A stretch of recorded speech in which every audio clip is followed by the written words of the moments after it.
Good evening. It's another Monday night with bees all day. And we are here. It is 74 degrees outside. We had rain off and on most of the day today. And it is going to be a nice, cool evening. So I want to say hi to Joe and Jonathan and Clay and Kathy, uh, Bee Haven Bees, Mike from Vermont. Icy Mountains in here. I saw Keith in here a while ago, and there's Jeremy and Roy. Saddle Pants, you're new. I haven't seen you in here before. Where are you from? Uh, Beehaven's from Newfoundland. where? Newfoundland? I guess that's what, Canada? Right below Clay, it says Beehaven Bees. There's Dodd.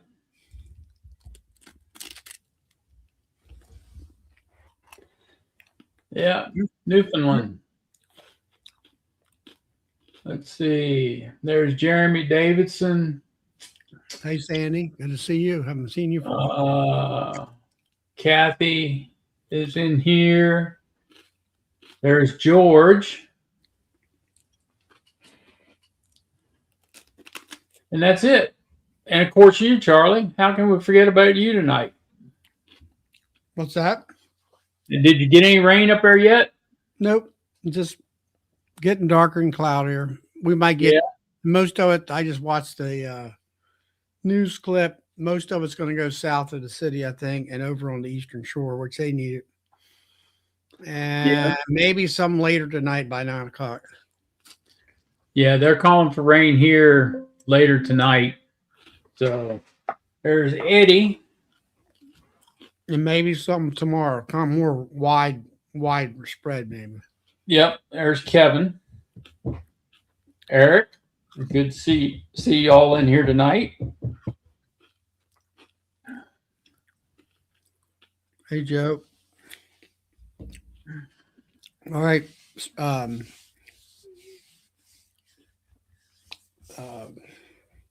Sandy says it's pouring out there in Western Maryland. Yep, that's what she said. So it's coming this way. So we'll see what it does when it gets here. Use anything I can get. Yep, you and me both.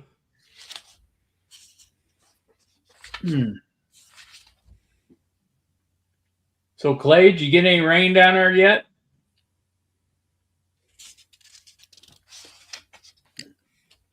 Did you get any today?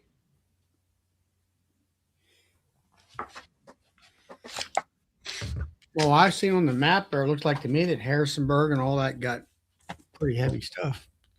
There's Judith and Brian. Yeah,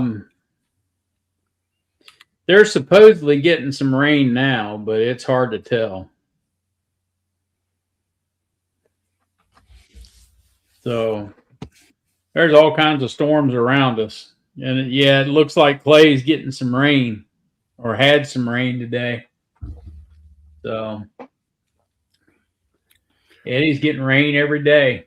Must be nice. Hey, Saddle Pants, you're new from Central Ohio. Yeah.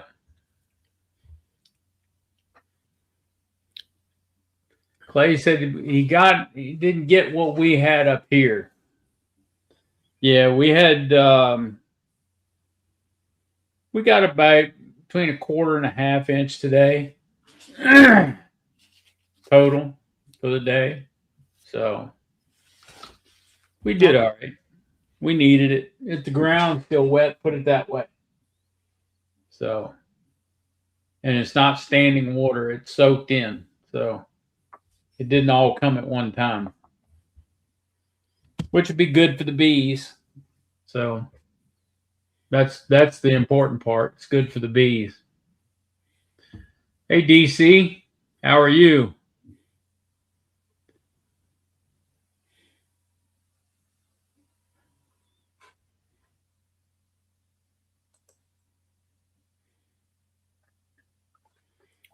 DC got 10 out of 12 queens made it. That's good.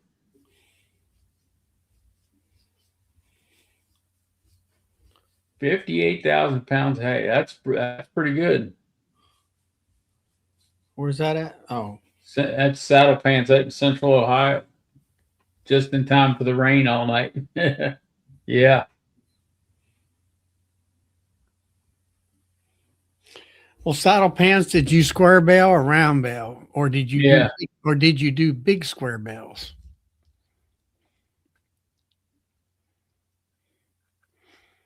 So are you out there in Central Ohio? Are you close to the Miller farm out there?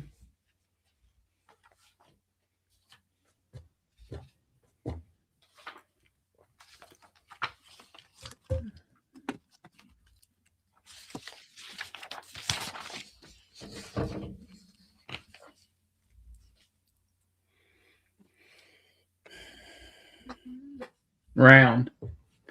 What size round bale are you putting up? 4x5s or 4x6s?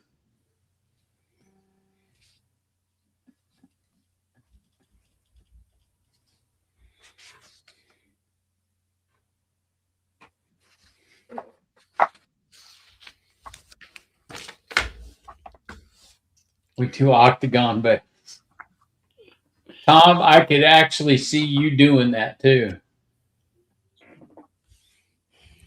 Hey, Lisa.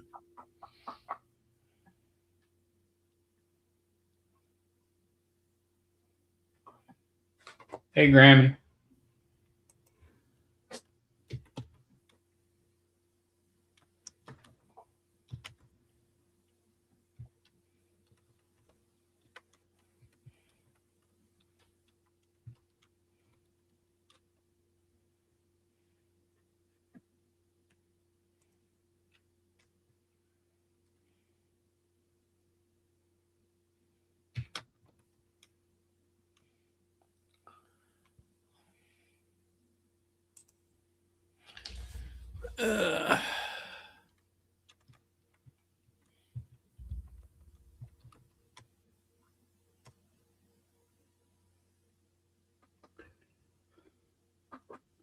Come on in here, Tom, if you can, unless you're in a meeting or something.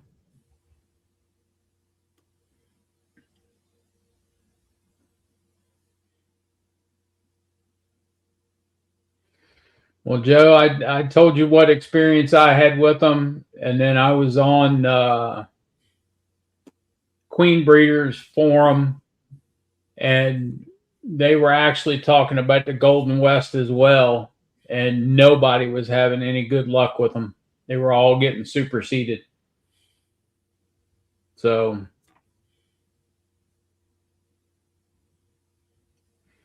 better have a red shirt on.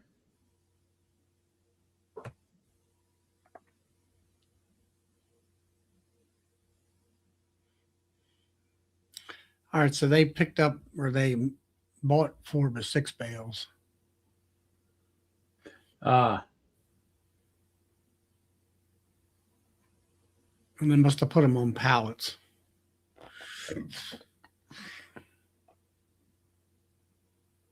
1,000 pallets.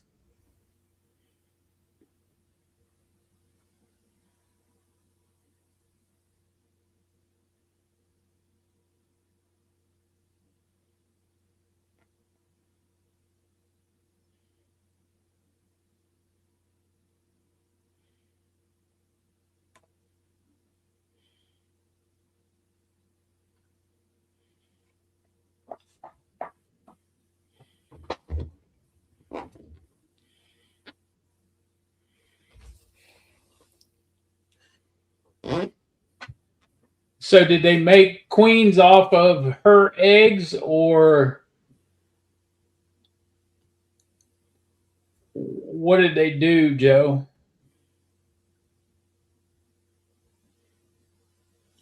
Who was talking about breeding of that bee or whatever versus the pheromones and all that stuff?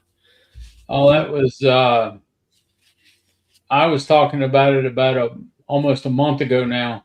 The Yeah, but experience that I had with them last year. yeah, but it was somebody in the back room that talked about that you could genetically breed out or Yeah, compromise the queen's pheromone. yes. It's if you do a lot of selective breeding and you're breeding for certain traits, you can breed out the um, the pheromone production. And that could be a possibility there. Yeah, and I think that's what it is because if you look it up and you talk to people, the especially queen breeders, they'll tell you the same thing. They'll tell you that that's most likely the problem with them is the pheromone production has been bred out of them or reduced. So you're going to find that her daughters are not as good because when you let hey country roads when you let those queens make their remake themselves or the bees remake those queens, you lose a lot of the genetic traits from them. So, and that's a factor of the way they're bred.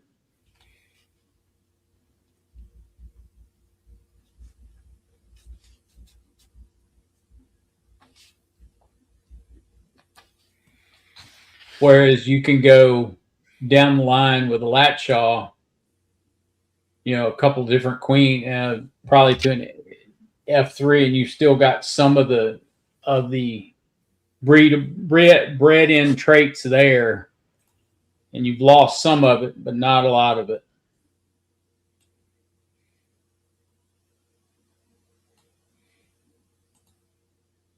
But that's a specialized queen for you there. What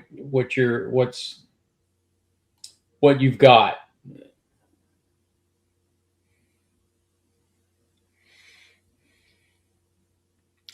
Yeah. No, I haven't robbed a bakery there, Brian,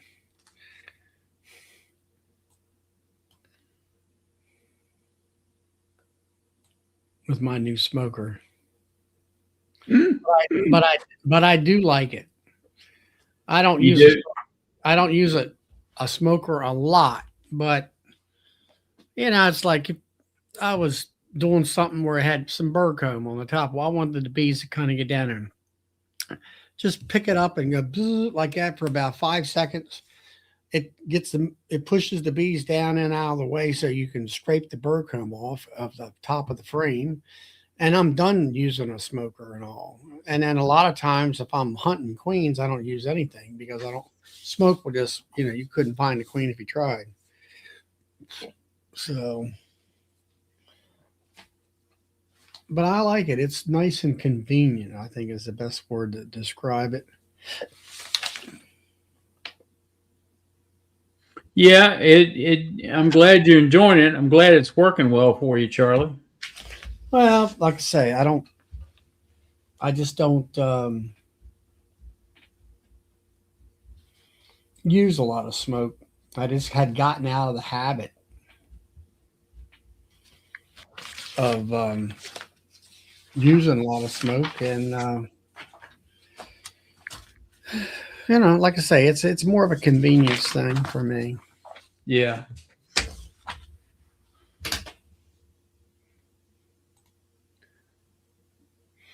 I mean, some people have the aposolist, I think it's called, with the bellows thing. And one thing that somebody, when they were comparing things, one guy compared that with the BTEC smoker. And the BTEC, you shove up another battery and you're ready to go if your battery dies. Well, on that other one, you have to take it inside and plug it up to some kind of USB wall outlet. And I'm like, I never thought about that, but I mean that's a nuisance. And I happen to have a M12 or whatever it's called battery, just a stick battery Yep. without the big battery foot on the bottom, and that works fine for me. I lay the smoker down on its side, and I know there was some problems.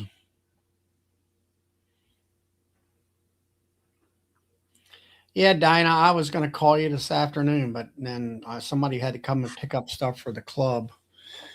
And then I had some honey to bottle up.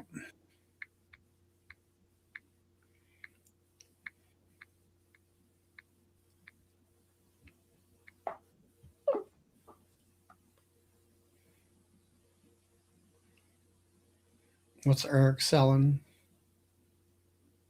Honey? Yeah. He's got he had Hive Live on there. On what, the honey or what? Yeah, on his hives he had honey. He took honey and had Hive Live on the hive. As far as in the sugar water? Or patties or what? I didn't catch the whole story, but All right. Yeah. Eric said, I tasted it and there was no hint of Hive Alive. yeah.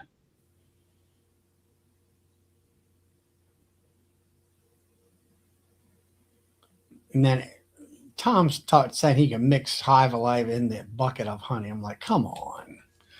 You know how Tom is. Tom's always trying to stir the pot.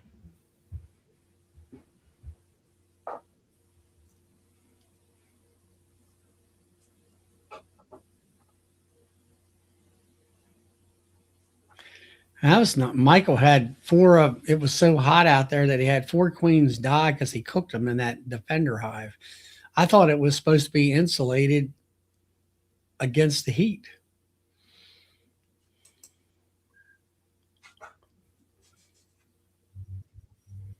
I'm going to buy you a big old wooden spoon, the kind that you hang on your kitchen wall, and I'm going to bring it out to EMBA with me and hand it to you. And you got to carry it around for the weekend. Why? Because you're stirring stuff up? I'm sure that's why. Melissa said, why are you stirring stuff up? Yeah, he is, Melissa. Surprise, surprise. Hey, just an FYI, I know Eric put it in there. Eric did not put sugar feed on his colonies while he was making honey. I was jokingly asked him how much sugar he was feeding on that. And then jokingly, he came back to me and said something about Hive Alive and if he could charge more. And I said, yeah, absolutely. So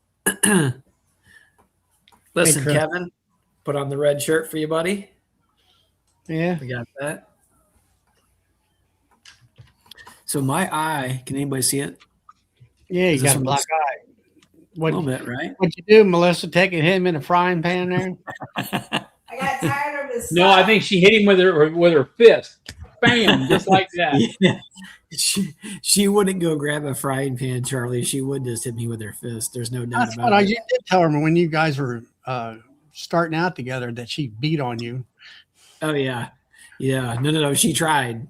That was 100% You my wouldn't fault. let her relax on the couch, so she Nope. a few times. I can't let Preface things. that was like 30 years ago. That was like 30-something years ago. Yeah, I did tell that story. That was a fun story. I obviously remember it very vividly today. It was a great time. She tried to connect with my face, though. I would have deserved it, just an FYI. You know, I was being relentless there. Yeah. So I had yesterday evening, we got a call from a gentleman who owns a tree company near us, and in a subdivision area about 10 minutes from where Melissa and I are at. It's kind of over near where I grew up.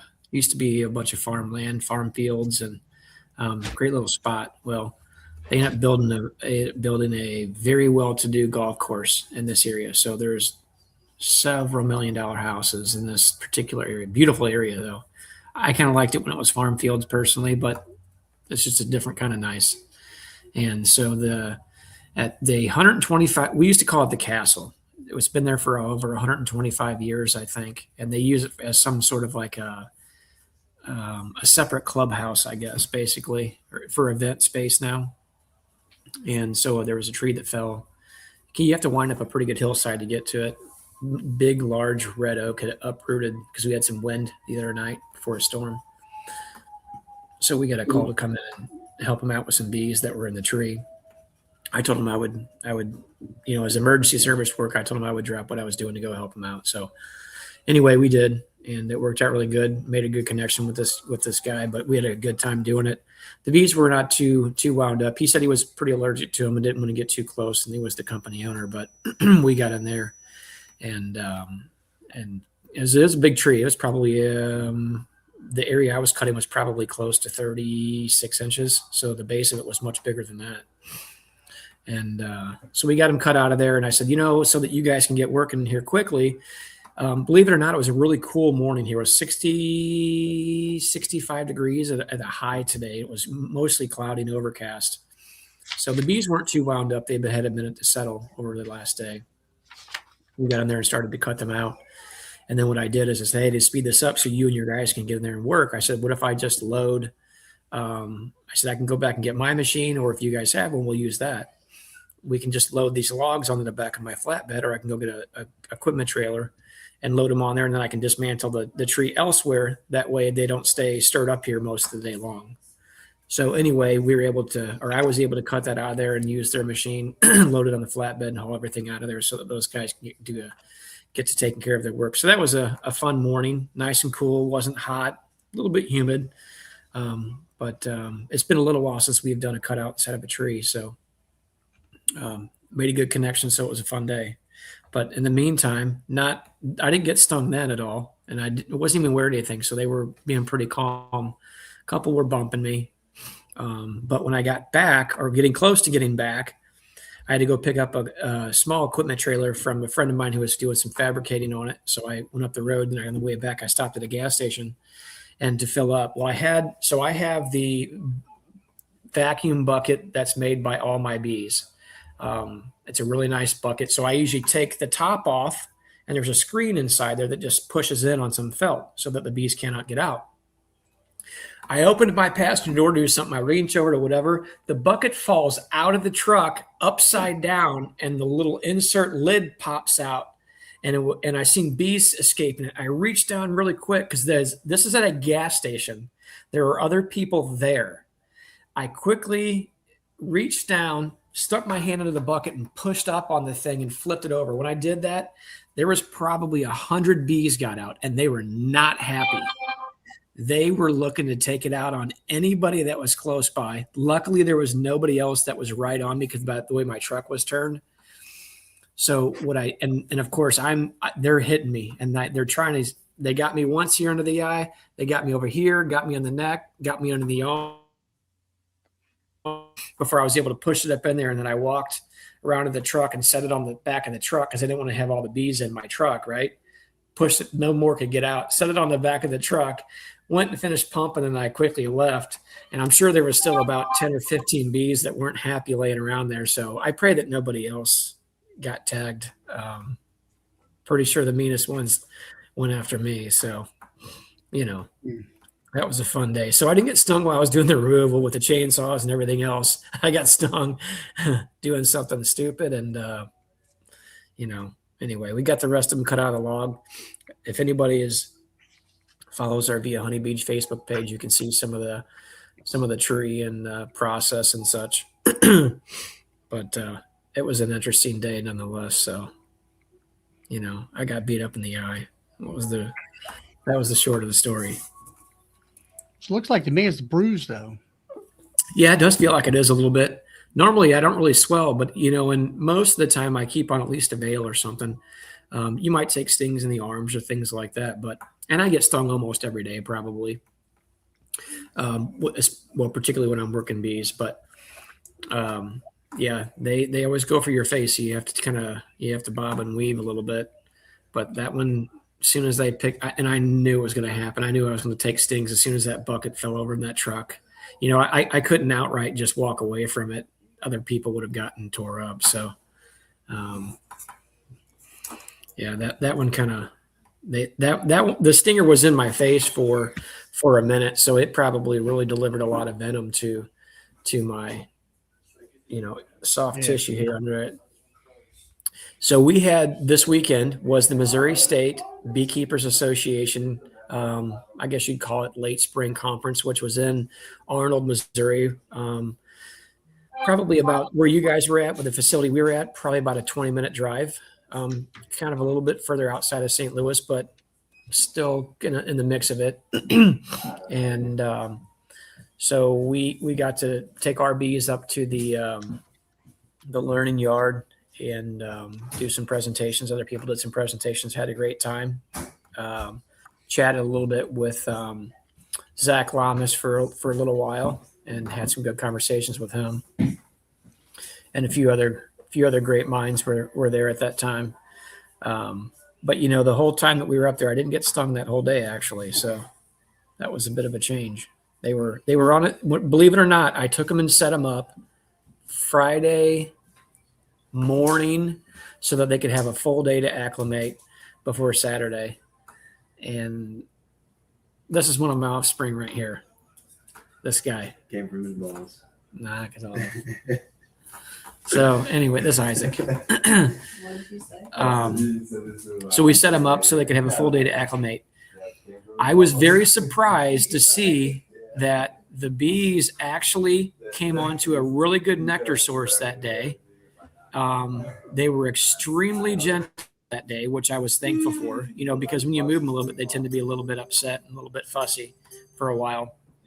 But they were actually very well behaved, bringing nectar into the comb very quickly, which the point of this story is to tell bees can find nectar very fast. It doesn't take days for them to find it. And again, after a big move, going, 35, 40 minutes, they were able to acclimate, go out and fly, orientate, and also start bringing back nectar into the hive, which I was really surprised to see. So, just So what did they do this conference? I seen it on the web pages or Facebook or someplace. And all that was it like your conference or different? Similar. We definitely have a lot more. Well, I shouldn't say we have more speakers. We have more out of town speakers. We have a lot more vendors. We have a lot more giveaways. I mean, there's still a solid effort there by the Missouri State organization. I mean, but even they'll acknowledge that we usually put on a slam dunk conference as far as that goes. Yeah, I mean, they held it at a church actually. So the spaces weren't quite as nice as what we had at ours, but again, still a solid delivery of conference and such. So, but it's more of a state conference. Yours is more of a regional. Correct. Yeah. The EMBA, or the Eastern Missouri Beekeepers Association, is specifically out of the St. Louis area. Now, people come from other areas, particularly for the conference, but we're just a local club. They're kind of in the St. Louis area. We're one of really 4 clubs. Probably. Yeah, but I think what it is that, with you and Melissa and that connection with Navi, and the vendors, the speakers beyond your state, up and down the East Coast or the West Coast. Sure. And you bring those folks in, which is it's on the same platform as like a mini Navi. You know what I'm saying? Where it's like here, we'll have a state a one-day meeting basically, and they had Dr. Karen, and he used to live in the area years and years ago. Now he's out on the West Coast in Washington State, and he came in, and they had him in Southern Maryland, which was probably an hour or two, probably where Ryan lives, with and all that, but which he's about 2 hours below me. Mm-hmm. But I mean, it's like I'm not driving 80 miles to go see that. It ain't worth it, And they used to have a spring state meeting here when I first started out. they would have, like you would say, you'd have Man Lake and Daydan and all these pretty good vendors. Of course, you didn't have a Nobby or nothing like that. And you didn't have a huge YouTube presence. This is all pre-COVID. Right. And you had a ton of people come out. And then, it seems like ever since from COVID, and then you got your YouTube presence and you got Nobby and things like that going on. It just came down to more like a little state club meeting. It's like a local meeting. And, Yeah. they have some statewide speakers as far as what's happening in the state, but nothing earth shattering.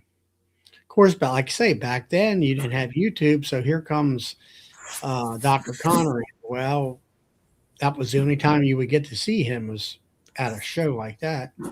Yeah. So Dr. Larry Connor was there at ours as well. I don't remember if his son was there too or not. Sometimes his son will follow along with him. I just saw Dr. Connor. Yeah, I think it was just Dr. Connor that was there selling books and such. He actually didn't give a presentation this time. Sometimes he does. This time he did not. But yeah, we had, like I said, Zach was there. Corey Stevens was there. Tina Sebastian. That would be out in not necessarily Brian's neck of the woods, but in Brian's state. She's from the southwestern corner. So I got to sit in on a couple of her presentations, which were really good. So she's actually written some articles for, I believe, both the ABJ and, Bee Culture. What's her expertise about? That's a good question. I don't know if she has a specific expertise. She presented on a couple of, I don't remember what her topics were off the top of my head, honestly. Tina Sebastian's. I'd have to go back and look at the presentation thing. But they were really good and enlightening. She did one that was, I don't want to say a tips and tricks, but there was some tips and tricks in there about different things, which were really good and enlightening. I learned a lot from her. And then when she said, "Oh yeah, you're giving a presentation," and so I gave two presentations out in the bees. Melissa gave one, and there's three other people that gave presentations out there too. So I was outside for 3 of the classes, and then was able to be inside for a couple of other ones and listen to like Zach, Corey, Tina. I think there was one other one I listened to. Charles Linder was there too, which was kind of interesting. I found her in ABJ. Beekeeping basics. Responding to disease in the honeybee colonies. Yeah, she had some really good enlightening information. So if anybody's ever looking for another presenter at their own local clubs, I'm sure she would travel too to do it. I can't tell you what all the particulars are as far as the costs associated with it. You'd have to reach out to her personally with all that. But like I said, she is in the southwest corner, Durango, Colorado. I see her picture now. I never knew her name, but I know the face, Yeah, no, she had some great presentations. And actually when she came out to view my open apiary presentation, and she's like, "Yeah, I think I'll come out." I'm like, "No, absolutely do." And so I seen her and I kind of called her out just a little bit. And I'm like, "Hey, Tina," I'm like, "if you don't mind, I said, I'd like to know what your input is on this." I'm like, "This is a direction that I go and things that I do." But I'm like, "If you have something along the way, please interject." So she did. And I think she was appreciative to be able to come in on that. So we kind of, some of the tips that she had given in her class that I listened to, there were things that I kind of used, again, as a practice that I already have in place, but kind of mentioned that again and said, if you guys were in Tina Sebastian's class, you would have heard her reference these things. And then, so, again, having people there that are doing things on a similar manner, there's nothing worse, in my opinion, than having 2 presenters telling 2 different stories. One saying this, one saying quite the opposite. I think it's always important when they're doing that to say, I try to enlighten people in a way that this is a way that I have done it, a method that I have chosen. There are definitely more ways to skin this cat. And here's the reasons why I do it, or here's the reasons why I don't prefer something. And then at least you can, people can understand, okay, well, just because he's saying that this is what it is, does not mean that there's not a different way, right? We all understand and know that depending on Well, our I rules. think a lot of people forget about, they'll look at videos, let's say off of YouTube, and it's like, remember where the person is located at. Yes, Remember the environment. that's That right. plays a huge part in how you do things and when you do things. Mm-hmm. And that's what people, I think, seem to overlook or forget. They'll say, well, it's like, like Cameron Jack did this at such and such a time. I said, yes, but he's in Florida. Yeah. It's like I don't know, like different ones here on the chat are down in Louisiana and Mississippi and Alabama. We're all, they're way ahead of us in the northern states as far as when they start things and when they finish things. And it's like Brad and all of them and Eddie, like, how long's winter? 3 days, and That's right. they're not really joking at us. It's sort of true. And you have to kind of take that all in consideration and that kind of stuff. Yeah, 100%. I agree with that, Charlie. And you have to, you kind of have to, I've always found one thing is that you can take all this information from me, and everybody that's out there, but you have to figure out what works for you in your hives and in your location. You can take the information, but you might have to tweak it slightly because of your environment or something, or where, let's say you live in Connecticut versus you live in Maryland, which is huge difference. You might, I got to start this way early because we have cold weather coming in, and it stays there for way longer than what we do. Things like that. So yeah, that definitely makes a huge difference. Even different parts of Missouri are going to have things that vary a little bit. It's a fairly large state, even from north to south, east to west. There can be bloom cycles that happen much earlier in the southern part that don't happen in the northern part. So, when people are presenting from different angles, I think it's always important for a presenter to kind of, especially for somebody who is inexperienced or a new beekeeper, is to kind of bring perspective to things and suggest why that the timing could be off a little bit one way or another based upon where you're located at. That way people can understand, because so often it seems like somebody will say, well, that's not the same thing that I heard. And I'm like, well, tell me the context in which they delivered that presentation to you. And it's like, well, and it'll kind of help to enlighten you a little bit. You're like, okay, well, you have to understand though, just because where he's at, that probably works for him. Okay. The bees are going to grow and they're going to shrink back based upon the environment around them. That means hot, cold, resources coming in, or no resources going in, So I'm like, that makes all the difference in the world. So he's not wrong, but when I tell you something here too, I'm not wrong either, So again, and these are all subject to change year over year. Just because my black locust flow this year was April 15th, which was way early, by the way. Next year, it'll probably be 3 weeks later. Okay. So we have to pay close attention to the environment around us to understand how those bees are going to grow and flourish. We were definitely 2 weeks ahead, and I think that our honey flow is 2 weeks ending faster this year too. Of course, it's been droughty, and there's one thing about it. Usually in the past years, locust blooms, and I always called it the locust rains. Yeah, yeah. And this year the locust bloomed 2 weeks ahead of time. But it was cold at 60 degrees. So their bees are not flying that much. Mm-hmm. And as soon as the bloom was stopping and the poplars were starting to bloom, here comes the rain. And I would say the rain came about the time it would normally come when the locust was starting to bloom, in previous years. So, and it washed that poplar bloom away a good bit. So, I went out there and kind of pulled a frame here and pulled a frame there. And I got a sorry crop of honey out there. That's for sure. Yeah. I haven't hit them yet, but I will here in a few weeks.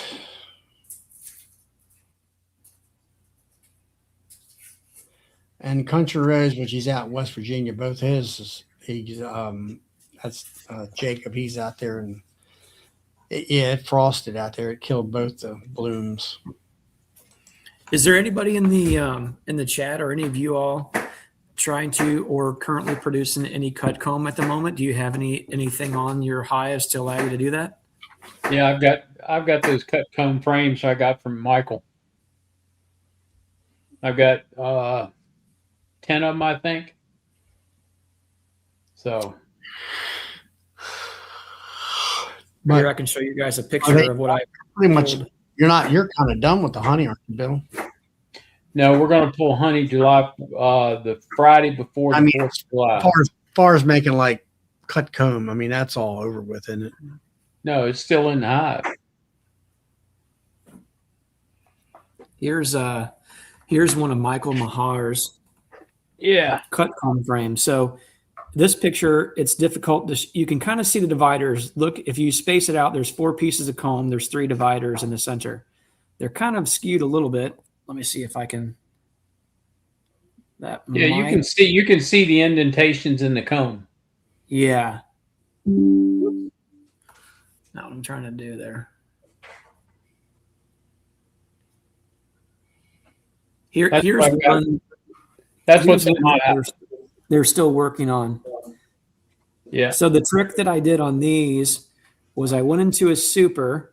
Now keep in mind, this is actually on a doubled up 7-frame Apame hive. I have several of them in my backyard currently, mostly just Apames back there. And this is a doubled up 7-frame. I don't remember on this particular one I pulled. Some of them I have them where on a 7-frame, you put the divider in, you can do 3 and 3. So I'll run 2 different queens, and I put another double or another deep on top with the divider. So now I have 3, 3. So it's 6 and 6. And then I can queen excluder the whole thing and then put medium supers on. I ordered 9 of the 7-frame medium supers from Apame and started putting some of the acorn frames in, Bill. Yeah. And I'll tell you what, they go straight to those acorn frames and just blow them up. Yep. Then what I do is I threw another one on, moved 2 of those, 2 or 3. I think I did 3. Pulled 3 of those acorn frames up to the next super with foundations, and then took 3 of Michael's cut comb frames and slid them all in there on basically a checkerboard node. So basically now, in that super that they had mostly full and capping off, I gave them something else to do and basically draw that out. And then you also gave them a parameters of which to work with too. And that's where they started to draw those out from. So I'm excited about them finishing those off and then pulling them because we've had a lot of people asking about cut comb. So I have those in there. I have regular, just traditional wooden frames with no foundations in them as a cut comb. And then third, I have, and this is our first trial year on them. I ordered 9 or 10 of these frames. So you can get them in either a medium or a shallow. It's called a hog half comb, which uses a plastic frame. It basically takes up the space of 2 frames, and it has the plastic inserts already in them. There'll be a square in there facing this way, one on this side facing out this way. That's the 2 frames. And I have some of those in there right now. They started to work them a little bit, and then our nectar flow kind of backed off. And I'm thinking it started to pick back up again. So today probably wasn't good at 65 degrees, but I think that we're still in that good realm because we had some good rain the other night. So I'm still praying that let's see, we have a few different things that are in bloom still besides sweet clover, Dutch clover, of course your red clovers. And then we have our smooth sumac is still blooming right now. So anyway, I did, Brian. I took a class. My wife taught it to me. Did I listen? No. She's right over there. So anyway, who else in the chat is new to cut comb and is currently trying it? And drop in the comments what method you are trying to utilize, as there are several different ones out there.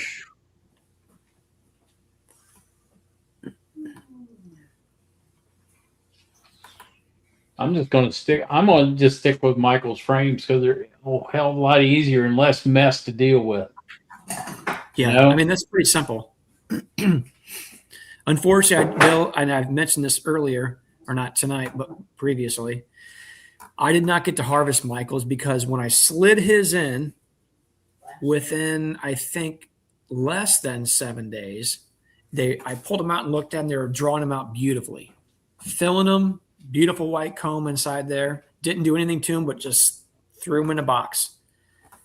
And unfortunately, my nectar flow tanked. It went down the toilet. And I'm telling you, if the nectar flow tanks, you're done. There's nothing you can do. You cannot fight. Thing. And that's what happened. I mean, they were like 3/4 of the way done, you know, but really on cut comb, unless it's 100% done, it just kind of doesn't work out. Then you have to make chunk honey out of it. Yep. So this year I'm looking forward to, because some of those pieces were done, cutting those out. And we'll use a method where, well, typically Melissa's the one that does this part. A large, huge cookie sheet pan that she gets from a restaurant supply.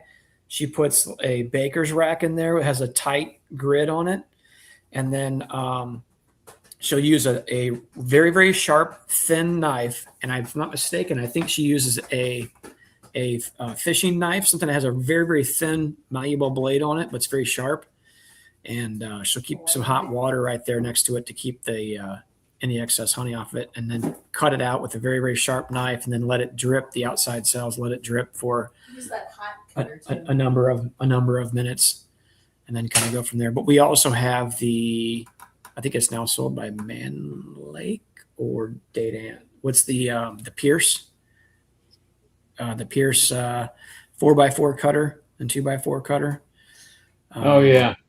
I forget who's selling that now because Pierce is no longer selling that. Sold out. So yeah.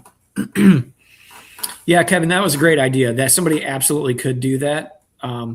Unfortunately, freezer space at my house is at a pretty precious and a high commodity. So that would have been several months of, I mean, a super takes up a lot of room. So unfortunately, I just squeezed it all out and went with that. Yes, Odell, a fillet knife. That works very well. Keep it clean, keep all the excess honey off of it, and it has a very nice cut to it. It doesn't rip, it doesn't tear. Works very, very, very well.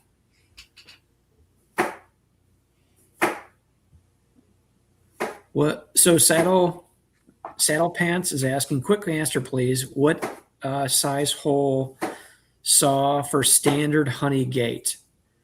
Oh boy. I don't remember the answer to that because I've cut them in before. A standard honey gate is either they come in different sizes. If it's for a bucket, it's typically an inch and a quarter, or 1.8 to 1.25 inches. If it's for stainless steel, it's either 1.25 inches or 1.5 inches. So you just got to take the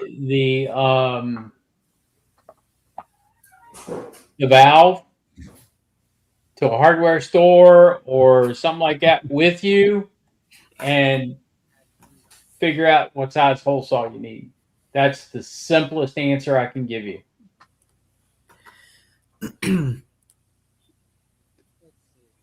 Yeah, I agree with Brian. It sounds like Melissa's working on her machete. What? I was just commenting back. They hear you cutting in the background. Oh, I see. She must be mad about something because she's cutting awful hard. She's beating that cutting board to death. It's potatoes. I'm slicing potatoes. Yep. She's slicing potatoes, she says. But she's doing it awful hard, though, isn't she, Bill? Yeah, she's practicing. You know what, you guys? I have not been in trouble all day long. I have actually. So he had home. I haven't been home, but I have not aggravated you one time, have I? Yeah, but see, we're working on it now, Tom. You're priming her up for me, aren't you? Yes, we are. She's a tough gal. She can handle it. Oh, yeah.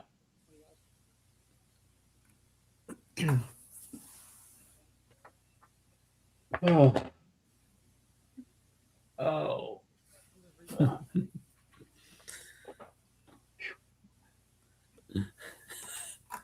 Good one, Eric. I hope not. What does everybody think about a taco bar for the Nani dinner? Oh, well, why don't you come over here and tell everybody about that? Because I'm making dinner. Just stop for 1 second. Come over here and tell everybody what your thought. Melissa has an idea for food. Yeah, she comes over there, Tom, and talks about knobby dinner, and dinner burns. I don't want to hear you crying about it later. Okay. Well, it's not in the oven yet, so we're good. Yeah, it's not in the oven yet. We're good. So we did pizza this year, and I was thinking like a taco bar. Again, it just all depends on what kind of funds get raised. So we got to start there first. But yeah, I was thinking taco bar this year. 2 thumbs up for me on the taco bar. Like same deal, everything else, but instead of pizza, taco bar. And we'll start doing more planning on that, like closer to September, October. Mm-hmm. We have to get through this year first and make money. You need to have a taco bar at EMBA as well. The menu actually is already decided for EMBA, so I can't change that. Yeah. And I don't remember off the top of my head what it is because we had several different menus that were being planned. You know, we have the Friday night. Well, first of all, we have the Friday day, which are going to be, again, an assortment of different sandwiches, salads. And yes, if you are gluten or dairy free, things like that, or vegan, we will accommodate that. Not most places will not do that. We will accommodate that. And then we have that Friday evening, we'll have our dinner plan that we did, which there was going to be 2 or 3 different choices on your proteins and such. That'll be a good meal and desserts. Let's see. Then we have the Saturday lunch, which does include some hot sandwiches too, not just cold sandwiches. And there's breakfast both days. And there's breakfast both days. So we had to pick out several menus on what we wanted. And then Saturday night, of course, everybody doesn't get to partake in this, but if you are a speaker, and I know there's at least one in here, you will get to choose from a few different things that Saturday evening for the vendors. That would include you, Bill. And if you choose to come with that, there'll be speakers, vendors, and the board members. So if you wanted a more intimate dinner thing that evening, there's a few different things to choose from. And actually, Bill, you already filled yours out, did you not? Yep, it's already turned in. Yeah, you're all set then. Yeah. That's right. So we tried to put up a good menu for that. So, but yeah, Melissa's thinking taco bar. Does anybody think that sounds good or bad? Put your input in. And I'll say this. Give your input, but much like in anybody scenario in a board type setting, if you come to the table with an idea, you better come with the backbone to help implement it, right? That's exactly right. Or the funding. So you have to have 2 parts. So the only way that can happen is if the funds are raised. And again, there was a bunch of people that came in early and said, hey, how can we help? So many hands make light work. Whoa. So you have some leftover meat there. Joe Perry, if you came to the EMBA conference, you absolutely can have a vegan meal. Let me take a look at it. You turn it into a taco meat. Eric says he's vegan, but he only eats meat.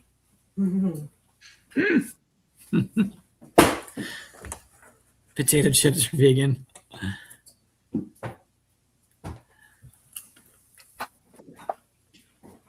Bread and water. Brian's high gluten.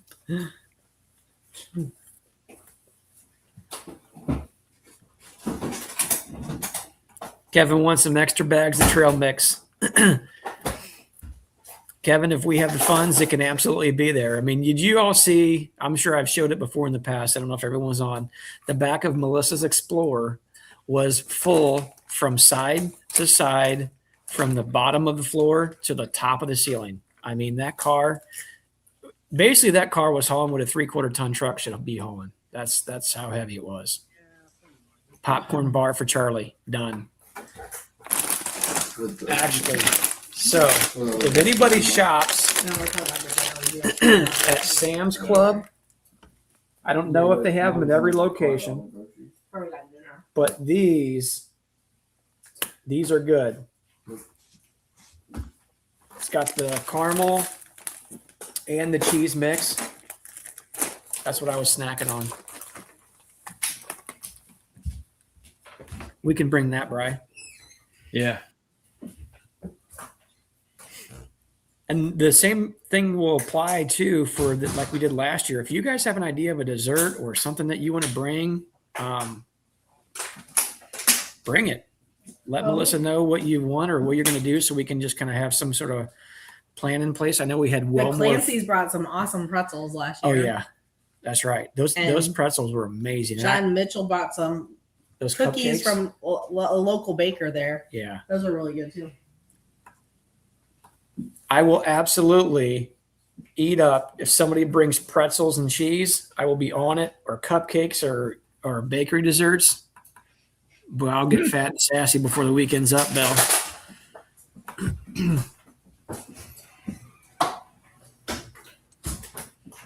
Braden, you missed us chatting just briefly about the North American Honeybee Expo, the Wednesday night dinner. So the night before everything gets kicked off on Thursday, the entire group right here that you see before you in the chat, Bill, Charlie, myself, Melissa, everybody in the chat here has, and most people even beyond that have been to that Wednesday night dinner that's been the last couple of years, but last year it was pretty big. 175. 175, Melissa said. Yeah, so I guess you've heard I'm not going to be there this year. I did hear that, unfortunately. Yep. You could come down for the party, though, Bill. You could party with us. I could, if I could talk the wife into going that far for that little bit of time, we would be there, but she won't do it. Okay, now here's another thing I need people to drop in the comments. Drop in the comments what you think Bill should get for his wife or do that might help him sell that idea to her. What would be a good gift? I don't know, maybe a massage. Maybe just him leaving the house for a day and not aggravating his wife might get it done. I don't know. Maybe it's a special dessert or meal or a vacation or something. Plane tickets. Plane tickets. That would be helpful. That would be very helpful. We'll pick him up from the airport. Bill, we can get you from the airport, man. Okay. We'll have to go unload the car, get it to where we can get more than one person in it. We swing up there, or get you an Uber or something, get you over there to the party. Yeah. And hopefully I can get back to the airport in time to catch flight home, right? Yeah. That's right. A new truck. 21st Yeah, that would be a good idea, a- James. A new truck. A one-way plane ticket. Yeah. One-way plane ticket. Oh boy. Yes, so that's just something we've got plenty of time to think about that. I mean, we're going to be touching into July here before too long, but that puts us still about 6 months away from this event or ordeal that we are going to be planning here. So just everybody be thinking about it, because I think Melissa said that sometime around that September to early October mark is when she'll be hot and heavy on the planning side of it and putting things together. So whatever everybody wants to do, it's a group effort here. So Michael, I could always come out there and help you in your booth, work in your booth.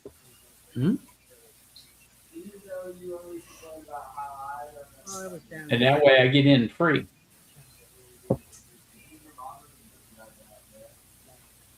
Eric said he'll pick you up, Bill. His car will be empty at that point. Yeah, problem is how I'm going to get back to the airport when it's done. Hey, Bill, that part's not our problem, okay? We're just gonna Yeah, go okay, I hear you. I hear you. That's right. Michael's making margaritas. So I'll have to have Charlie bringing a hive out there this year. Okay. Yeah. So for people in the audience who have not come before, there was several amazing vendors. I'm talking about Bill here too, that had donated some very nice gifts for raffle, and all those funds and the proceeds, everything went straight to Hives for Heroes. There was a lot of great guys there. Bill, Michael, 21st B, Korhan and Arda from Apame. Oh my gosh, I know I'm going to forget some, and I probably shouldn't even have started, but there was, I don't know, Melissa, what was there, like 10 different raffle items? Oh, there's more than that. The raffle items? Oh, yeah. 15, 20? Yeah. There was a lot of raffle items. And I mean, like really cool stuff. Like Bill brought a full on nail hive. Michael bought several boxes of his frames there. Nothing like cheap chintzy or whatever. Apame had a full 7-frame hive, which are awesome. I love those things. But there was a lot of items, and then we also had just like giveaway stuff too. So and again, that all cannot happen without all these great vendors. So I would recommend for anybody that's ever thinking about shopping and buying, I would look to see the vendors who are constantly putting items up, just giving items to bee clubs, giving items to the state organizations, giving items to dinners and stuff like this. Those would be the guys that I would be supporting.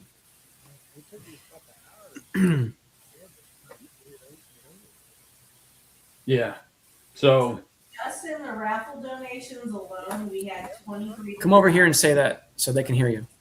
$2,300. Oh, Melissa said just in the raffle items alone, the funding that was raised for the raffle items alone was $2,300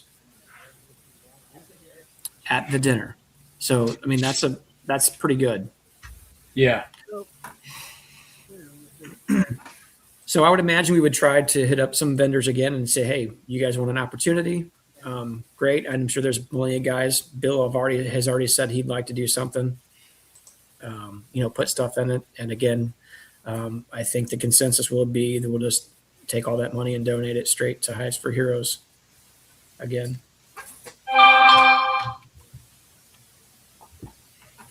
Last year, we needed to raise. Shame on you, Eric.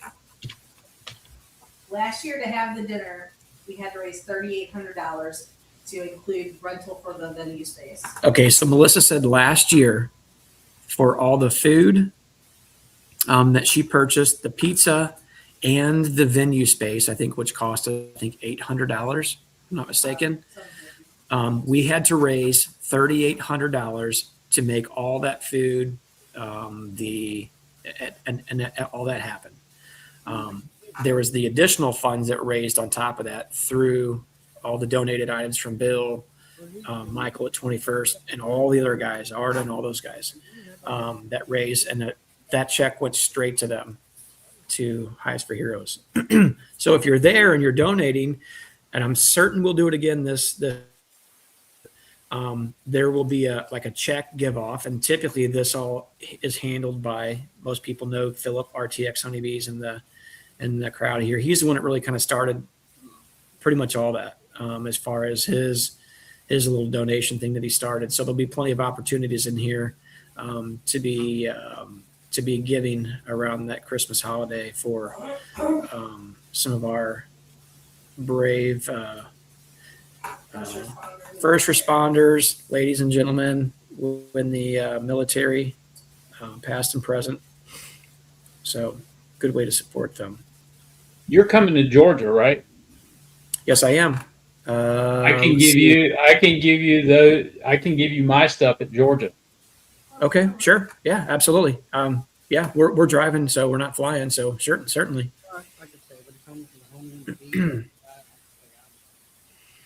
I'll be talking to you again, Bill, because I'm certain that we're going to be adding more supers to our thing here this next year. So I want to talk about what that looks like. Okay. Getting more of the acorn frames.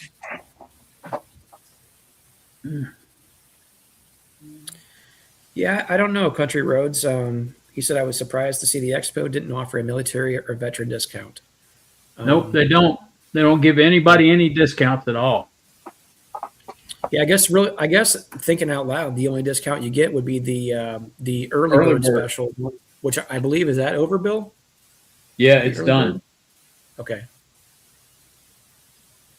I mean, you know what? In their defense, I will say, and I really don't need to defend them.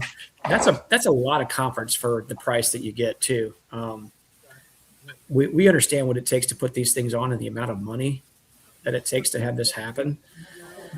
And man, I tell you, they're going on a whole nother level when it comes to that. Not that you guys shouldn't be supported, because I absolutely do think that you should. But again, those would not be any of my decisions. But I think, again, there's a lot of value that these guys are offering to you. But you know what? When those guys do a chat, offer that suggestion up. Tell them that they're always looking for different things to implement. And you know what? You can't be told no unless you ask. So. Michael, I appreciate the offer, but Anel's not going to have a container in for another 2 to 3 weeks. And I also have one other surprise item for him too. I'm not going to tell him what it is. A new truck? Oh my gosh. No. Can I get it silver or white? It's silver. The fancy leather seats, that vibrate. No, there's no leather on it at all. It's silver though. All right, Melissa asked if it was going to be that big wooden spoon. It might be. It polished lead. So all you got to do is throw you off the bridge. Oh, no. Yeah. I can swim, but I'm not sure if I'll be able to swim against that heavy current.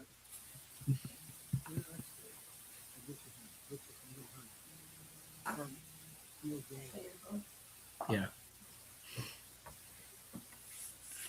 All right, thanks for calling. Yeah, Eric, it definitely is worth the Nabi ticket is definitely worth the price. Even if you don't go see any of the talks. Yeah, even if you don't go see any of the talks, like Melissa, all she does is stay in the room in the main hall, and she just jaws the entire time that she's in there. No classes, no education, just jawing the entire time. Me, I'm actively trying to get into a seat to listen, but no, we can't. Mm-hmm. I spend all my time prepping for the honey show. Yeah, Melissa spends all her time prepping for the honey show and the party the night before. I'll tell you what, she's a rock star. I need to brag on her because, all the effort that she put into, and again, there was a lot of people that helped on this, okay? But just planning and getting all that stuff done before. And then this lady entered 18 items. Oh, no, it was way more. It was like, I didn't say, it was like over 25 items. Oh, she said 25 items into the honey show.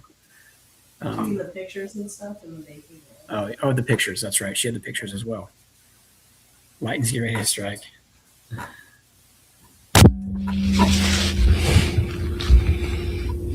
So what you think, Charlie? Hey, I'm back.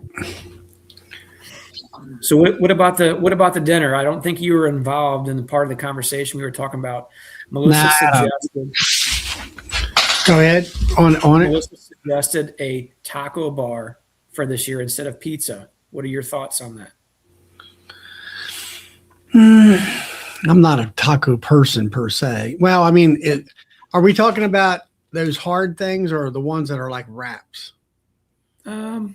You make it yourself. So basically, there'll be ingredients laid out. Your taco meat, beans, maybe some guacamole, some different salsas and cheese, and you basically take and you assemble your taco or quesadilla or whatever you want to do. Yeah, well, I mean, you know how you get like McDonald's has the burritos, I guess you call them, in the morning. I don't know. I Soft don't eat. tortillas I don't are eat our stuff. McDonald's. Well, a burrito is what? It's a round thing. It's soft, and you can put your meat in there and wrap it up and eat it that way, right? Yeah. Oh yeah, absolutely. Yeah, So absolutely. I You can knew do the that. minute you started talking about tacos, Todd would chime in. Hey, I'm in too, Todd. You and me both, buddy. I mean, that sounds fine. I mean, I know there's the hard corn type of things that you fill them up, and then you got the ones that are like, I call them wraps. Yeah. Or a soft taco. Yeah, soft taco or whatever they call it. It's a wrap. It's a round. It's about yay big, 6 to 8 inches in diameter, and you fill it up with whatever, and you wrap it up. Mm-hmm. Yep. Yeah, that could be that's part of it possible. too. That could be part of it. Yeah. But you have like ground beef and all this other stuff. Mm-hmm. Uh, I'll tell you what. I don't know if Ricky and his wife will be there or not, but and I'm not a big person on this, but I understood that they were in the back making. Well, I seen that they were in the back making their guacamole, and I mean she's authentic too. Everybody was raving about the guacamole she made. It didn't last very long. She made a really big bowl of it, and it did not last very long. I'm not a guacamole person, but I'll take a wrap that's got, like hamburger meat in it or whatever it's called. Yeah. Ground beef. Yeah, I'm not much of a guacamole person myself either, so I couldn't appreciate it. But yeah, that was people loved it. I know that. I don't know. Main thing is have a party like that, and if we can, we'll get the place, and then I like you were saying on our previous talk where we can That's the one Gracie bought. get together every, have a get together every evening, a group of us, and go out to dinner and have fun that way. Hey, going back to hibachi again. What do you think about that, Charlie?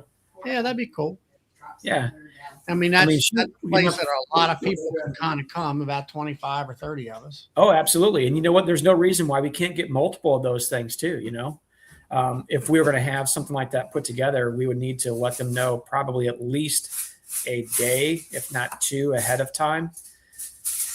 So that they could plan to have space for us at the exact same time. Again, I think what would we have? Probably 20-ish people, maybe 25.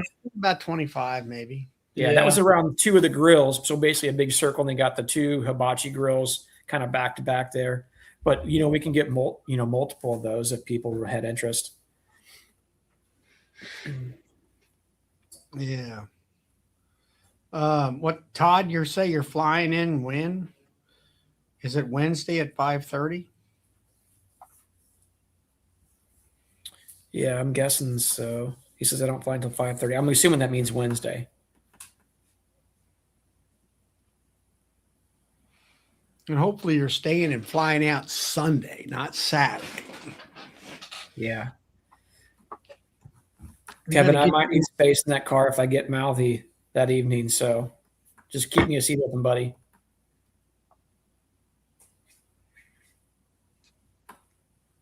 Oh, they did? Eric's saying they had a huge hibachi table in the back room. I did see that back room and didn't pay attention. So maybe we could call well ahead of that and ask them how many people we need for that and to get that back room, because that would be better. Then we could be, in one circle. Yeah, one big deal. Bill comes, he can be as loud as he wants to. He can dance on the table, whatever, nobody's going to be offended. Dates for the EMBA. Let me make sure I'm not misquoting, but I'm. This is the first weekend in February. First weekend in February, the first Friday and Saturday. That is February the 5th and the 6th. It's going to be a full day on Friday as well. It's not going to start mid-morning. It's going to be a full day on Friday, full day on Saturday. So that means fly in Thursday. Correct. That's right. And then what we could do, Charlie, that Thursday evening, we could go over to the bar over there in the evening and sit there and hang out for a while and chat and order up some food, because They served food in the bar side till like what, 11 or midnight? I think so. Yeah, it was a while. Some good food too. Mhm.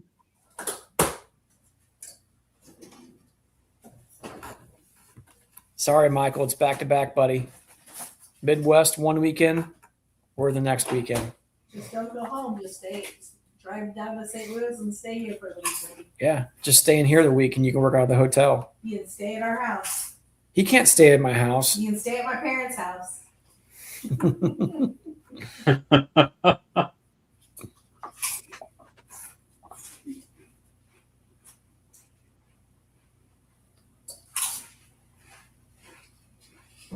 Todd, I don't understand what you're saying. That doesn't make any sense to me. What's TSA? That's the federal police for the travel safety, whatever. Not number. They're the police at the airports, basically.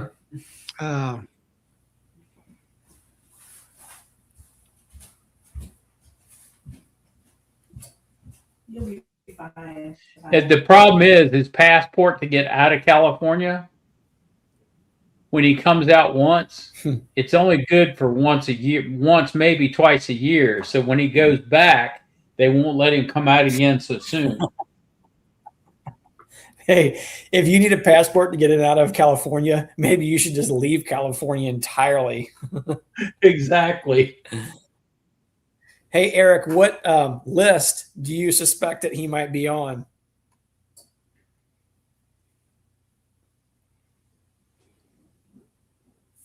He's got to be on a watch list. I'm telling you. What I want to know, Bill, is what did he do on the way home last time that got him put on that list? I don't know. Maybe he was on the list before he came out.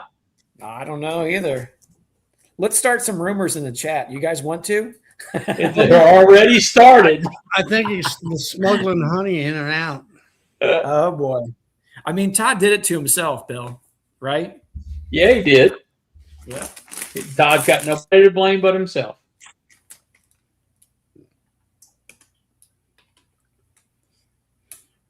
Smuggling stink bugs for.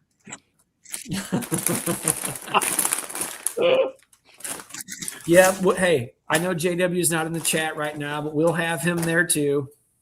We'll bring him in kicking and screaming or whatever it takes. He's not that far away. Yeah. We'll even let him bring Boz, his better half, his better sidekick. Maybe get him doing a little singing duet if we can, Yeah. get some fire water in him or something. I don't know. Well, they had that at the pub. Now, see, I offered Michael a place to stay, so he didn't have to go all the way back to Arkansas and then drive all the way to West Virginia. And,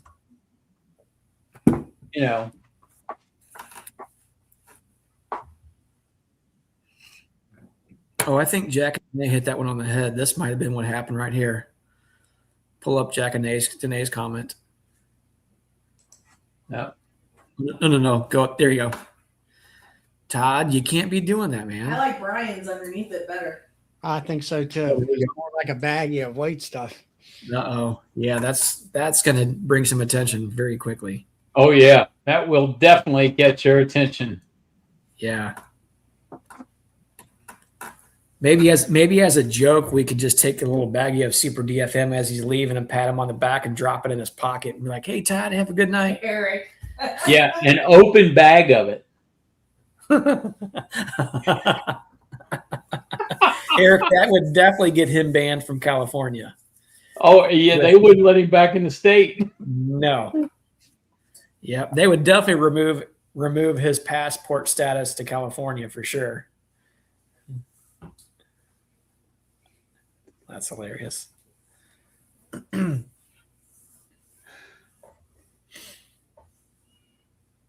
Yeah, so you guys with your bees make plenty of money this year. There's going to be plenty of opportunities to donate. We want tacos. If you want- Taco Wednesday. Melissa says Taco Wednesday is what it's going to be. But again, if you have a dessert in mind or something you want to pick up, again, I'm telling you, the Clancy's, didn't see them in here. Somebody needs to bring those pretzels because they were amazing.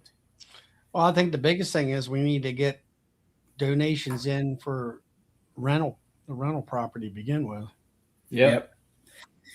I'm assuming it might be the same. I haven't checked, don't know. But like I said, I think for that 3-hour window we had last year, it was $800.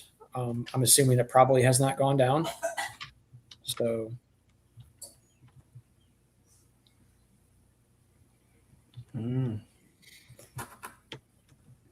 That will definitely need to happen for us to have a space big enough.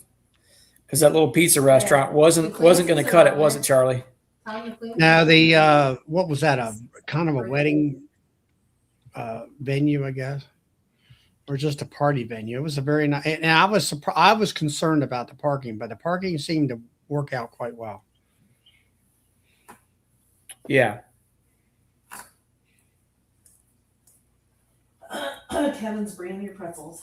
Oh, Kevin is bringing pretzels. We're going ghetto this year, Brian. Brian, that hotel's not ghetto. We're there. It's not a bad hotel.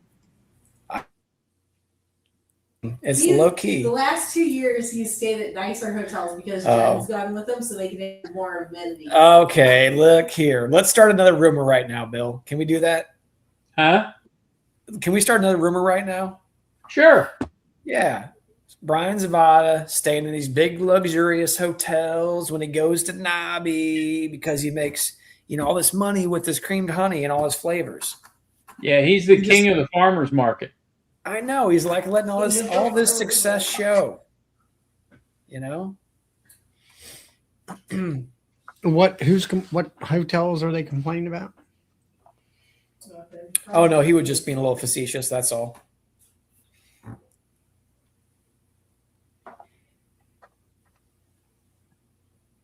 Spoon on the chain. You wear rubber boots in the bee yard, Tom? Sometimes I do it at home too when I step in it here. Yeah, you better. Mm-hmm. No, that's not a rumor, Todd. That's legit for real. In the springtime when that grass is growing around here like mad and you're not trying to get ticks latched to every portion of your body. Yeah, I will. I'll tuck my pants in the big rubber boots and go out into the bee yard. Hey, Bracken. What's up, boys? How's it going, man? How are you? Good. Doing well. Good. Serves you all right. How's that baby girl of yours doing? Good. Yeah, like nothing happened. Well, that's a She's good thing. trooper. Yeah, she Gosh. wanted to. It was pretty scary, but actually happened right here. She ran into this part of the wall, or this part of the house right here. You say she was Wow. on a motorcycle? You mean like a scooter or something? Oh no, I'll show you what she was on. Hey man, that was the grace of God that kept that kid from having anything more severe than just a split head, right? Yeah, I know. She was on that. Oh yeah. Is that an electric or a? No, it's It's electric. electric. Okay. So they have, the key was on, and I don't know if the key was on or if she got on it, turned the key on, and then just hit the throttle, and there's no, it's instant, Yeah. And she rode it from about the middle of where that car is up. She jumped to this, the window well. And then this is actually what sliced her head open, was this little pipe that comes out of the house. And then her face smacked the corner of this cement. Oh my gosh. Ouch. But yeah, she had a skull fracture and 32 stitches and spent about a day down at Primary Children's. So. Mm-hmm. Well, thank God it wasn't worse than that, man. Yeah, Seriously. really. Yeah. How's your guys' bees? Mine are Good so looking far. really good. Mm-hmm. Mine suck. Yeah, you guys pretty dry out there? It's so damn dry. They've got like 8 wildfires going in Utah right now, and I just heard the news person says that we haven't ever had this many fires this early in the season. Oh boy, It's that's not really a record you want to break. Yeah, not really. And some of them are getting pretty out of hand. So one of them's up to like 25,000 acres. It's a big one. What is But- it? Like brush or what? What's it burning? Yeah, it's desert land, sagebrush, and some like pine trees, and not pine trees, but what are the big trees that are out on the out on the prairie? I don't even remember. I don't know. Probably what Jeremy talks about. But I forget. Not it's- like it's- tumbleweeds. Yeah, tumbleweed. I mean, just it's nothing but just dry fuel, and it's in the mountains too, down south. So it's there's quite a few trees and quite a bit of brush, but it's been wicked. It's so dry up here. That frost that we had at the beginning of the year killed most of the alfalfa. Well, it didn't kill it, but it set it back so far and hit it so hard that what we did leave didn't bloom because the buds had got ruined. We had to dig up our wheat field because it got hit so hard with frost, it killed it. It just was. Well, we had that. We had that here. The wheat prices were down, and it was really short straw because it was dry. And they one farmer over here close to me, they just chopped it for cow feed. Yeah, we put it into big bales, but we got to test it and make sure we can feed it to the animals because it might have too much nitrogen in it. We got to get it tested. Don't want to kill anybody's cows. What happens when cows get too much nitrogen? Does it cause their stomach to get messed up or what? Yeah, I'm not sure. I know it just makes them sick. Mm-hmm. So I don't know. How's the lavender doing for you? Have you checked that yet? The what? The lavender or mint field? The spearmint. Experiment. Yeah. Yeah. It's actually blooming, and they're working it. I didn't realize. I mean, they're about 15, 20 miles away from my house, and I knew they did spearmint and peppermint out there, but I guess I didn't really realize how much they did. And when you drive past the spearmint field, you can't tell it's blooming because the flower on the tip of that spearmint's only like that big, and it's kind of a brown color, so it kind of blends in. I kept looking for like white flowers and stuff. I'm like, there's no bloom, and then I got looking closer. I'm like, oh, holy crap. Mm-hmm. There is quite a bit of bloom. You might have come into something there. Yeah, I know, and that's the people who own it. They have a store that they extract the mint and make it. They mint peppermint oil. They sell it for gum, and they've got a few hundred acres of it, and that's just them. The farmers next to them, they have probably 500 or 600 more acres than what they have. Wow.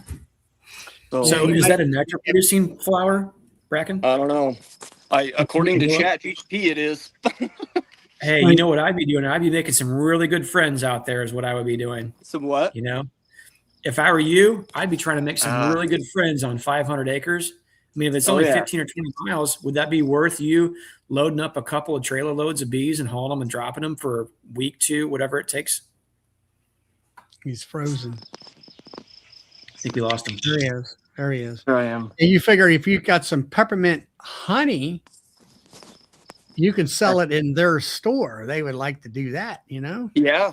Yeah, that would be good. Right now, I just took it because I'm tired of feeding. I have fed 8 55-gallon barrels of sugar. I think I've fed. Yeah, that doesn't pay too well to keep feeding back. It's about 500 gallons.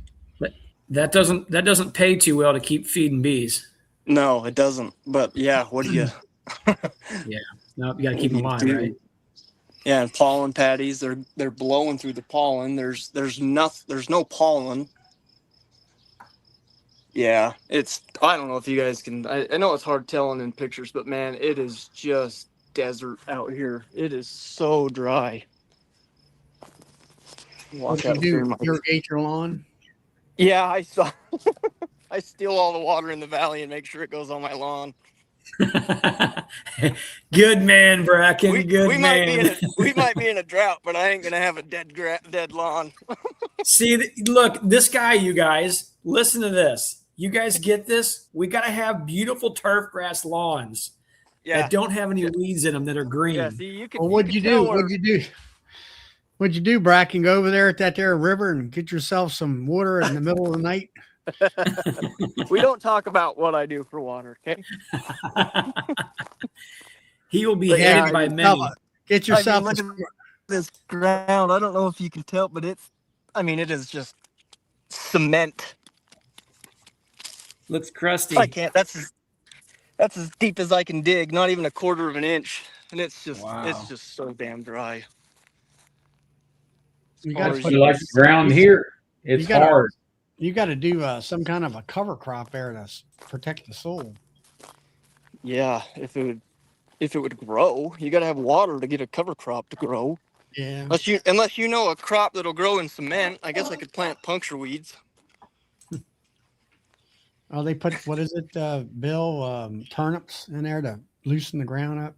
Yeah. Yeah, there's the farmer over here. He plants beets, sugar beets. Oh, that's a cash crop too. Yeah, we have put cover crops in, but again, it's just not enough moisture to get it going.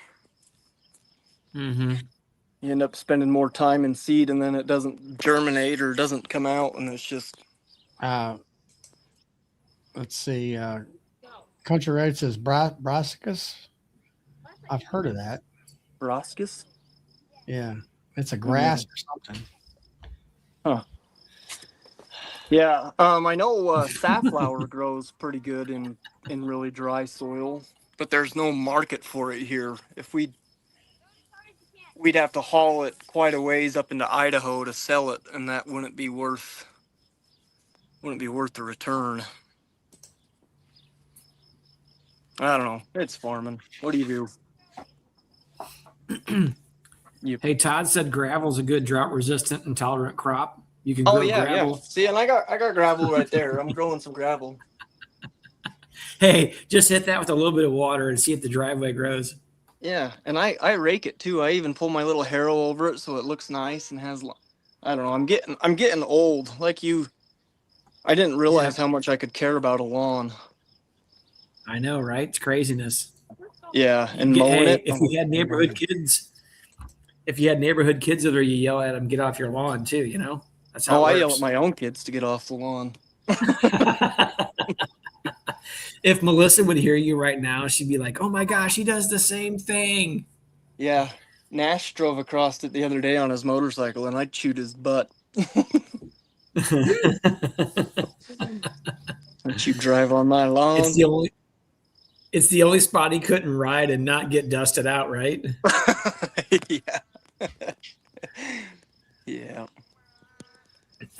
So yeah, are you guys getting nectar? Are you guys getting pollen? In my area of Missouri, so the Midwest, yes. So it's been an odd year. We had an early spring, then it got cool, early nectar flow, and then nothing for like 5 weeks, and then it kicked back up again, and then died off. But it's trying to kick back up again for us, which is again kind of odd. But typically, by the time that we hit the end of June or July, it generally speaking gets pretty dry. But right now, we're still having consistent rain and even some cool days. So we haven't seen the traditional humid, hot summer yet. So we're holding out. Yeah, lucky. It hit 95 degrees today here. But oh well. What about you, Bill? Your bees doing good? Yeah. We started moving them into 10-frame boxes on pallets. Oh, nice. 4-way pallets? Yeah, 4-way pallets. We're going to be sending bees down to Georgia to overwinter this year. Oh, cool. So we're going to see what happens with the blueberries. If that falls through, then they're going to be going west. West. Oh. My west? Your west. Oh, to California. I'll wave to them Oh, when they boy. drive past. Yeah. Charlie, how about yours? Well, the bees are doing all right. Honey Yeah. crop is terrible. Is it? And I've got everything requeened with 2026 queens that I made. And that's for me something I tried to do last year, but it didn't get quite completely finished with it. This year I did. So for me, it's a victory. a victory or Hell yeah. an achievement that I've been wanting to do Good for you. and all that. And I did it in a way where I drop cells in mating boxes where they're full size frames. And I let them lay up in there to where she was got like a frame full of larvae and open larvae, maybe a little bit of cat brood in there and all that. And then I just went down over a period of 2 weekends and pulled out the old queen on a couple of her frames. And then I just dropped that whole new queen along with all her brood and her bees right in there. Nice. It's kind of like basically it's the same principle as what Bob Benny did here on the video last week with his nukes. with his nukes, and that's what Doolittle I read in his books was 3 or 4 frames of bees and brood and the queen. Put it in that hive, and your acceptance rate is 95 or better. Oh, that's cool. So it's for me, it's an easy way of doing it, and hopefully it'll all work out for me. Yeah, heck yeah, that's cool. You understand what I said about that frame? It's a banking type frame. You know, it's a piece of wood with like 2 little sideboards, and then you can stick your JZBZ cages in there. Well, not easy peasy cages with your JZBZ cup clicked in there, and just make two big racks in there, and you can fit all them in there. Yeah, I'm gonna have to do something. You can buy that plastic thing that fits from Easy Peasy, but you can make it just as well. Yeah. And then put it in a hive where the queens come out and they'll feed them right away and they won't starve. Yeah. That's the main thing about when they're hatching out. If you don't get there within, half an hour, they'll starve on you. Yeah, I think it's definitely important. They gotta hatch inside with some attendants. But I don't know. If they hatch inside that cage, the bees will feed them through that Through the cage. Yeah. If they hatch inside an incubator like I have had, you get down there too late and they starve to death. Yeah.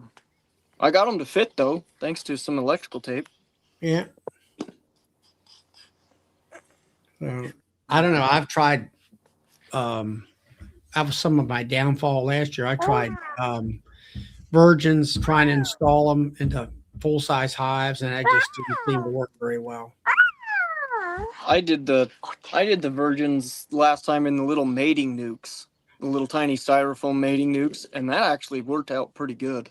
Well, Eddie that comes on here and where he's working with queens all the time, that's what he said, that you got to get in a real small hive and they'll accept that virgin a lot quicker and easier than a big hive. Yeah, makes sense. All right. Well, I wanted to jump on and see how you guys were doing. It's been a minute since I've talked to you. All right. Well, good to see you, Bracken. Yeah, good to see you. Yep. Maybe I'll catch you. Yeah, man, See good if I seeing can catch you Friday. Oh, yeah. There's the little man right there. There he is. You heard him jabbering in the background. Yeah. He's ready to running go. around. Sitting by Dad. Got his tractor shirt on. All right. Talk to you guys later. See ya. See you, man. Yeah, bye. This thing's full of caterpillars. Kill them. I don't know how to turn this.